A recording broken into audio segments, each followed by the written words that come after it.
우리 한 절씩 교독하겠습니다. 제가 먼저 15절 말씀 봉독합니다. 때가 제3시니 너희 생각과 같이 이 사람들이 취한 것이 아니라 이는 곧 선지자 요엘로 말씀하신 것이 이렇으되 하나님이 가라사대 말세에 내가 내 영으로 모든 육체에게 부어주리니 너희의 자녀들은 예언할 것이요 너희의 젊은이들은 환상을 보고 너희의 늙은이들은 꿈을 꾸리라. 그때 내가 내 영으로 내 남종과 여종들에게 부어주리니 저희가 예언할 것이요 또 내가 위로 하늘에서는 기사와 아래로 땅에서는 징조를 베풀리니 곧 피와 불과 연기로다. 주의 크고 영화로운 날이 이르기 전에 해가 변하여 어두워지고 달이 변하여 피가 되리라. 누구든지 주의 이름을 부르는 자는 구원을 얻으리라 하였느니라. 이스라엘 사람들아 이 말을 들으라. 너희도 아는 바에 하나님께서 나사렛 예수로 큰 권능과 기사와 표적을 너희 가운데서 베푸사 너희 앞에서 그를 증거하셨느니라. 아멘. 오늘 본문의 말씀을 통해서 말세에 내가 내 영으로 라는 제목으로 말씀을 함께 나누겠습니다. 오늘 본문의 말씀은 요엘서 2장 하반절에 있는 말씀이고요. 히브리 원문으로 보면 요엘서 3장에 해당하는 그 본문의 말씀인데 하나님이 뭐라고 말씀하셨느냐? 하나님의 심판의 날이 있고 난 다음에 그 후에 일어날 일들에 대해서 하나님이 선언하시되 하나님의 성령이 사람들에게 임함으로 말미암아 하나님이 허락하시는 그 역사가 불강력적으로 그 다음에 무조건적으로 무차별적 하나님의 가운데 모든 것이 사람들에게 다시 임하는 놀라운 때가 다시 오게 될 것이다 라고 하는 예언을 하나님이 허락하셨고 그것이 지금 베드로가 목도하고 있는 그 현장 가운데 일어나고 있다라고 지금 이야기하고 있습니다. 하나님의 영이 모든 육체에게 더 이상 부어지지 않게 된 가장 중요한 이유가 무엇입니까? 노아의 시대에 사람들이 더 이상 하나님을 섬길 수 없는 하나님의 영과 동행할 수 없는 악으로 가득한 삶이 되어버렸기 때문에 하나님께서 노아의 때에 하나님의 영을 거두시면서 하나님의 영이 사람의 육체에 거하지 않을 거라고 선언하시고 그 땅을 다 심판하셨습니다. 그 이후로 성령의 감동이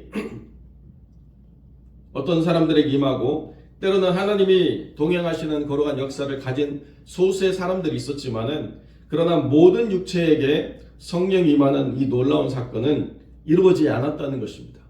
노아의 때에 성령이 사람의 육체에 거하는 일을 하나님이 더 이상 행하지 않겠다라고 하신 그 역사가 지속되었는데 그런데 하나님의 거룩한 대속적인 죽음이 임하고 난 이후에는 사람 가운데 하나님의 영이 임하는 놀라운 역사가 가능하게 되는 하나님의 복이 임할 것이다. 이것이 우리가 이 땅을 살아가는 데 있어서 다른 어떠한 변화보다도 가장 큰 변화의 핵심이다라고 성경이 우리에게 가르쳐주고 있다는 것입니다. 우리가 예수 그리스도를 믿으면 어떠한 삶을 살아가느냐? 예수 그리스도를 믿음으로 남들보다 더 빨리, 더 많이, 더 크게 무언가를 가지고 누리고 건강하게 장수하며 살아가다가 평안 가운데 죽음을 맞이할 것이다. 이게 아니고 육체 가운데 거하시지 않던 하나님의 영이 그 육체를 성전 삼아서 하나님과 동행하는 거룩한 몸으로 그 육체를 받으시고 그 육체 가운데 거하시는 놀라운 역사가 이루어지게 될 것이다 라고 하는 것이 가장 크고 근본적인 변화라는 것입니다. 그러니까 우리가 예수를 믿음으로 말미암아 우리의 육체 가운데 성령이 주어진 것이 그 무엇보다도 비교할 수 없는 그리고 그 어떤 것으로도 대신할 수 없는 가장 큰 은혜요 선물이다. 그리고 이것이 우리가 누구인가를 드러내는 가장 중요한 기준이다라고 우리에게 가르쳐주고 있다는 것입니다.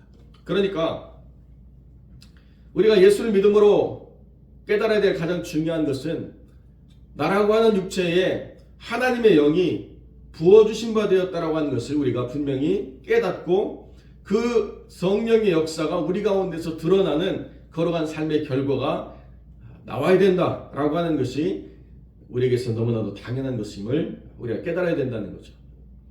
긴가민가 받았는지 안 받았는지 하나님은 줬다라고 했는데 나는 왜 못 느끼는지 이것이 아니고 하나님의 영이 임함으로 말미암아 그 영이 임하는 육체들이 하나님 안에서 어떠한 삶을 살아가게 되는가라고 하는 것을 너희의 자녀들은, 너희의 젊은이들은, 너희의 늙은이들은 이렇게 세 번이나 강조하면서 모든 사람이, 모든 연령에, 모든 성별에 구별 없이 하나님의 영이 임함으로 하나님의 영에 임한 사람의 증거가 나오는 역사가 이루어지게 된다라고 분명히 우리에게 가르쳐주고 있다는 거죠.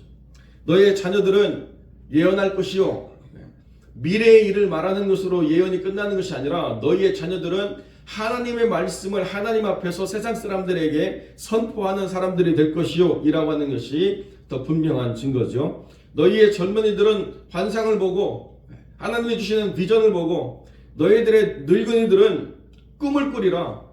이제 내가 이제 나이가 다 찼으니까 더 이상 소망하는 것도 없고 꿈꾸는 것도 없고 기대하는 것도 없고 아무런 바람이 없습니다가 아니라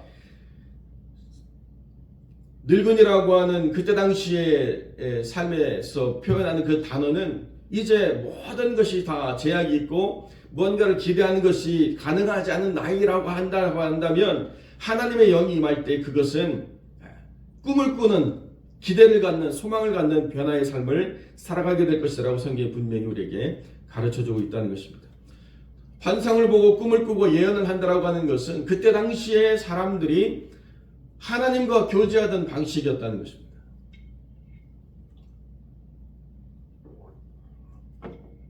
그때 당시에 사람들이 하나님의 임재를 경험하는 방식으로 드러나는 것이었다고 한다면 그 오늘날의 사람들은 그러면 하나님을 다른 방식으로 경험해야 되나요? 오늘날의 사람들은 성령이 이제 더 이상 역사하지 않고 꽁꽁 묶여가지고 아무것도 못하시는 그저 문자로만 모든 것을 해석해야만 되는 그런 시대를 우리가 살아가고 있습니까? 성경이 뭐라고 이야기합니까? 말세에 라고 저는 선언하고 있잖아요. 말세에, 우리가 맨날 말세라고 얘기하는 그 말세에 성령이 우리에게 임하면 성령의 역사로 말미암아서 기대할 수 없던 것들을 기대하는 삶의 변화가 일어나고 우리가 말할 수 없던 우리의 입술을 열어서 하나님의 말씀을 선포하는 삶을 살아가고 하나님 안에서 비전과 꿈을 갖는 삶을 살아가게 된다고 우리에게 분명히 성경이 우리에게 가르쳐주고 있다는 것입니다. 어디에 모여서 누구와 함께하기 때문에 우리가 꿈꿀 수 있고 기대할 수 있고 무언가를 말할 수 있다고 하는 것은 사람의 역사라는 거죠. 누구에 의해서가 아니라 성령에 의해서 우리가 하나님이 우리와 함께 가심을 선포하고 하나님이 우리를 통해서 일하심을 기대하고 하나님이 우리와 함께 하심으로 말미암아 일어날 일들을 꿈꾸는 삶을 살아가라고 성경이 우리에게 가르쳐주고 있다는 것입니다. 그러니까 하나님이 우리에게 허락하시는 이 성령의 역사는 불가항력적이라는 거예요. 우리가 막을 수가 없다는 것입니다. 이게 부어준다는 것이 그냥 붓는 게 아니고요. 원어적인 의미를 다 표현하자면 그냥 퍼붓는 거예요. 퍼붓는 거. 여름철에 소나기가 모든 곳을 다 퍼부어서 큰 홍수가 나듯이 퍼부어주는 거예요. 내가 그 비를 피하기 위해서 우산을 가지고 비를 막는다고 하더라도 그 쏟아지는 비가 온몸을 적시는 것처럼 그렇게 퍼붓는 장대비처럼 성령이 우리의 삶 가운데 임하신다라고 그렇게 표현해주고 있다는 것입니다. 막을래야 막을 수 없는 성령의 역사가, 피할 수 없는 성령의 역사가 우리에게 임하는데 무조건적이라는 거예요. 그것을 얻기 위해서 우리가 특별히 무언가를 행하는 게 아니라 간절히 그분을 기다리고 그분의 임재를 바라면 그분께서는 우리의 자격과 우리의 어떤 노력을 다 뛰어넘어서 우리에게 임하심으로 하나님의 영의 충만함을 우리가 맛보게 될 것이다. 그리고 차별이 없다. 누구는 덜 주고 누구는 더 주고 누구는 이쁘니까 팁으로 더 안 줬던 거 따로 빼주고 이런 게 아니라는 거예요. 성령께서 역사하시면 하나님의 영으로 성령 안에서 모든 영혼이 회복되고 모든 영혼이 동등한 하나님의 사람으로 인정받는 놀라운 역사가 이루어지게 될 것이다 라고 하는 것을 분명히 선언해 주고 있습니다. 그리고 난 다음에 주의 크고 영화로운 날이 이르기 전에 이렇게 설명하고 있죠. 주님께서 오셔서 고난받고 수치를 당하시고 죽기까지 순종하심으로 말미암아서 구원의 주로 인정받으신 이후에 재림의 주로 오실 때는 만왕의 왕이요 만물을 다스리는 심판주로 오시기 때문에 그날은 크고 영화로운 날이 될 것이라고 성경은 우리에게 가르쳐주고 있습니다. 그날이 임하기 전에 반드시 징조가 있을 것이라고 우리에게 이야기해주고 있죠. 기사와 징조를 베풀 것이다. 피와 불과 연기다. 성경은 이렇게 이야기해주고 있습니다. 피가 뭐냐? 달이 변하여 피가 된다. 불이 뭐냐? 연기가 뭐냐? 우리가 계시록을 통해서 하나님의 심판이 일어나는 놀라운 역사들에 대해서 분명히 말하고 있습니다. 우리가 그 종말의 때를 어떻게 해석할까? 성령이 임하면 그때를 분명히 분별할 수가 있게 된다는 것입니다. 뭘 연구해가지고 무슨 어떤 정부가 들어서서 어떤 연합체가 구성이 돼가지고 세상의 어떤 징조를 통해서 다 필요가 없다는 것입니다. 성령이 임하면 분별할 수 있는 거예요. 성령이 우리와 함께 하시면 깨달아갈 수 있는 것입니다. 하늘의 기사와 땅의 징조를 성령이 우리 안에 해석해 주시기 때문에 성령을 받는 모든 이가 하나님의 때를 분별함으로 하나님의 때를 준비해 나가는 삶을 살아갈 수 있다라고 우리에게 가르쳐주고 있다는 것이죠. 성령이 임하면 환상을 보고 꿈을 꾸고 예언을 하며 하나님의 때를 준비해가는 삶을 미리 살아가고 있기 때문에 어느 때가 종말의 때냐를 우리가 굳이 따질 필요가 없는, 알지 않으려고 해도 알 수밖에 없는 삶을 우리가 살아가게 된다는 것이죠. 그러므로 누구든지 주의 이름을 부르는 자는 구원을 얻으리라 주님이 이렇게 분명히 선언하셨습니다. 주님의 이름을 부르는 누구나 다 구원을 얻는 하나님의 은총이 우리에게 분명히 임하고 있다. 우리가 하나님의 예정이라고 하는 것이 무엇인가를 잘 이해하지 못하기 때문에 누구든지 주의 이름을 불러도 예정하지 않은 사람은 구원 못 받는 것 아니겠습니까? 하나님의 예정을 잘못 이해하면 그런 오해를 우리가 갖게 되죠.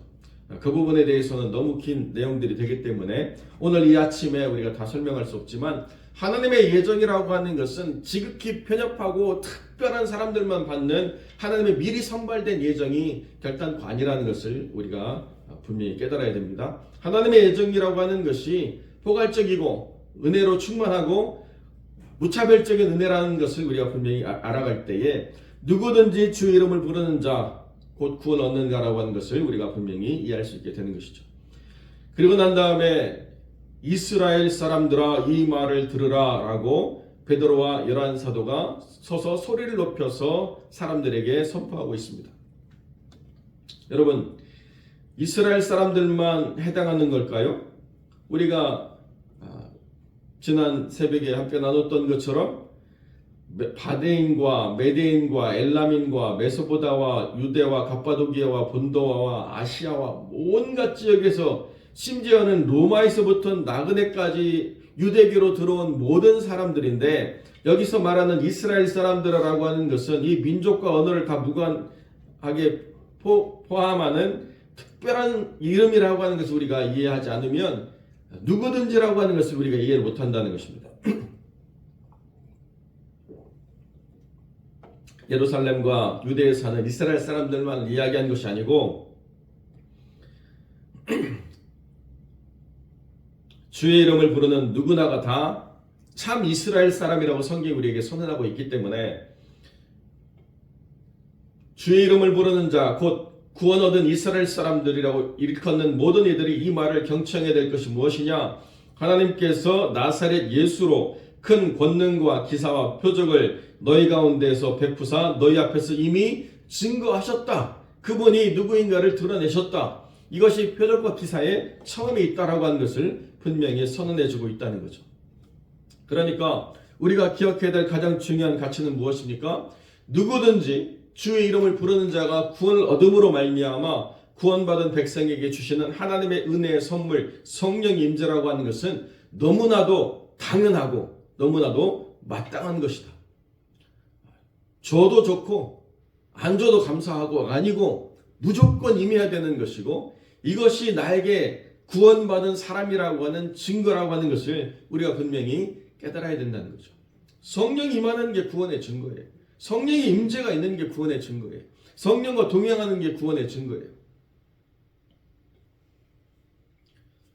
성령의 역사를 모르는 이들이 교회의 어른이 되고 가르치는 자가 되고 목양하는 자가 되기 때문에 정말 혼란스러운 세상을 우리가 맞이하고 있다는 것입니다. 요즘 계속 제가 그 CBS의 잘 믿고 잘 사는 법을 비판하지 않을 수가 없는데요. 정말 안타까워요. 참담할 지경이에요. 그런 이들이 나와가지고 어떻게 이렇게 믿는 게 잘 믿는 것인데라고 말하는 것을 우리가 보게 되는지 말할 수가 없어요. 논리적이고 과학적이고 설명 가능한 언어로 사람들에게 믿음을 말한다는 것이 얼마나 성령에 대해 무지한 이야기인가를 우리가 이해하게 된다는 거예요. 여러분, 믿음이 논리적입니까? 믿음이 과학적인가요? 믿음이 철학적인 논제로 분명한 결론이 있어서 전과 후가 딱 떨어지고 우리가 이해할 수 있는 영역으로 모든 것이 딱 정립되어야만 되는 것이 믿음의 영역입니까? 그러면 기사와 징조를 설명할 수가 없잖아요. 그러면 하나님이 허락하시는 이 구원의 역사를 설명할 수가 없지 않습니까? 믿음은 설명되어져야 될 영역이 있지만 사람의 설명을 뛰어넘는 하나님의 특별한 은혜의 선물이기 때문에 성령이 아니고서는 누구든지 예수 그리스도를 주라 시인할 수 없는 게 믿음이라는 거예요. 성령이 우리에게 임해야 예수 그리스도가 주님이시구나를 고백할 수 있는 거지, 논리와 철학을 가지고 과학을 가지고 증명해내는 결과로 이게 참이냐 진리냐를 우리가 판단해서 우리가 결론 내릴 수 있는 권리가 우리에게 있다라고 말하는 사람들의 생각에서 도출되는 결론이 아니라는 거예요. 우리는 심지어 참이냐 거짓이냐를 분별할 수 없는 존재라는 것입니다. 그런데 왜 자꾸 우리가 분별하려고 할까요? 선과 악을 판단하려고 하는 그 원죄의 씨앗을 우리가 다 가졌기 때문이에요. 여러분, 선악을 알게 하는 나무가 진짜로 선과 악을 이게 선이다 이게 악이다를 알려주는 나무가 아니고 선과 악을 판단하려고 하는 그 마음을 우리에게 심는 나무예요. 사실은 내가 판단의 기준이 돼가지고 이게 선이고 이게 악이다라고 판단하려고 하는 그 원죄의 뿌리가 거기서부터 출발한다는 것입니다. 선과 악의 기준이 내가 아니고 하나님이어야 되는데 내가 하나님처럼 되려고 함으로 선과 악의 기준이 나에게 있다는 거예요. 내가 이해가 되어야 된다는 것입니다. 내가 용납이 되어야 하나님이 옳다라고 우리가 인정해 주겠다는 것입니다. 그러니까 자꾸 헛소리 하는 거예요. 신약 성경에 지옥이란 단어가 몇 번 나왔는데 어쩌고 저쩌고 바울은 얘기한 적도 없고 지옥이란 단어도 원래 불교에서 온 이야기고, 그렇게 이야기할 거면은 한글로 된 성경을 보지 말아야죠. 그렇게 이야기할 거면은 헬라어 성경을 보고 히브리어 성경을 보고 그것을 이야기해 줘야죠. 한글에서 번역되어 있기 때문에 그것이 잘못됐다라고 말하는 것은 정말 무지한 이야기 아닙니까? 그것을 설명하기 위한 단어가 없기 때문에 그 단어를 써서 설명하지만 그러나 그 내용이 무엇이라고 하는 것을 전달함에 있어서는 전혀 장애가 없는 것이죠. 왜? 하나님의 감동으로 된 것이지 사람의 문자 체계로 사람의 철학으로 온 것이 아니기 때문에 하나님 우리에게 분명히 전달해 주는 것이 거기 있다는 것입니다. 그러니까 우리는 이 말씀을 살아가면서 성령에 붙잡힌 바 되어야 된다는 거예요. 성령께서 우리에게 역사하시는 것들을 분별하는 삶으로 나아가야 된다는 것입니다.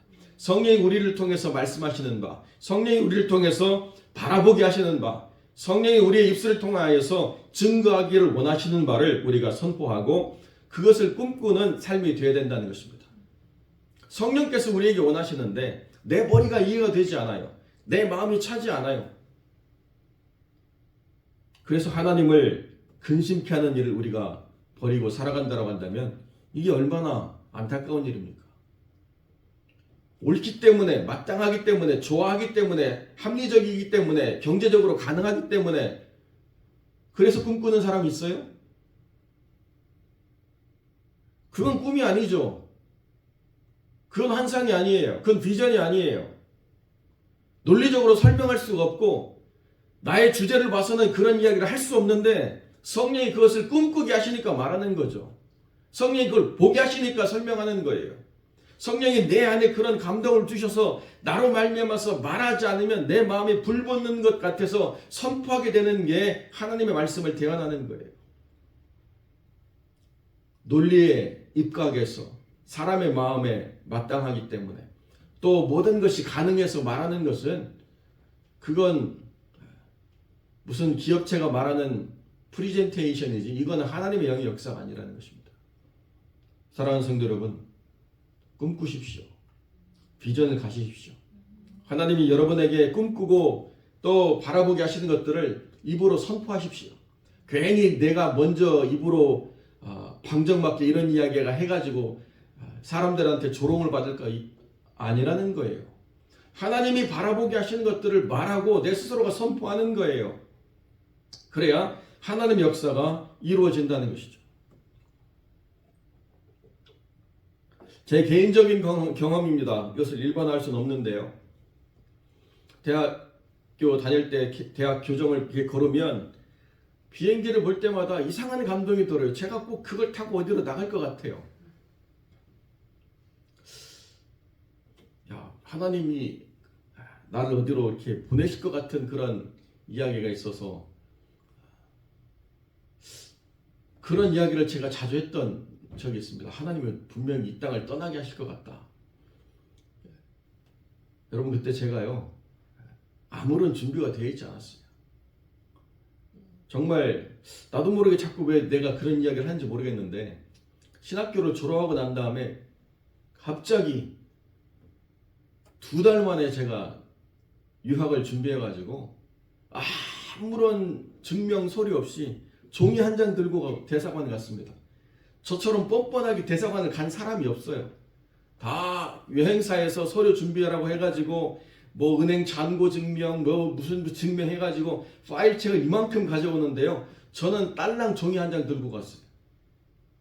이만큼 준비해 간 사람은 퇴짜 맞는데 저는 그냥 말도 묻지도 않고 바로 도장 찍어서 비자 주던데요. 하나님이 감동을 주시고 입으로 자꾸 이야기하게 되니까 열매가 맺어지더라는 거예요. 언젠가는 하나님 역사하는 것입니다. 아유, 내 무슨 주제에, 아이고 우리 무슨 교회 형편에 아무런 의미가 없어요. 꿈꾸게 하시는 이가 성취하시는 거예요. 우리는 다 그 도구로 사용될 뿐이에요. 언제라고 하는 건 하나님이 하시는 거죠. 누구를 통해서도 하나님이 하시는 거예요. 꿈꾸지도 않고 비전도 없고 입 딱 다물고 그냥 내가 할 수 있는 것만 하는 건 내가 누구인가를 말할 수 없는 존재로 살아가는 것입니다. 나는 하나님의 영과 동행하는 존재예요. 나는 하나님이 나의 사람들에게 이 영을 베푸시겠다라고 작정하시고 선택하신 하나님의 특별한 존재라는 사실을 기억하시고 그렇게 성령으로 꿈꾸며 선포하며 믿음의 하나님 역사를 드러내는 귀한 하나님의 사람들로 세워져 가시기를 주님의 이름으로 간절히 축원드립니다.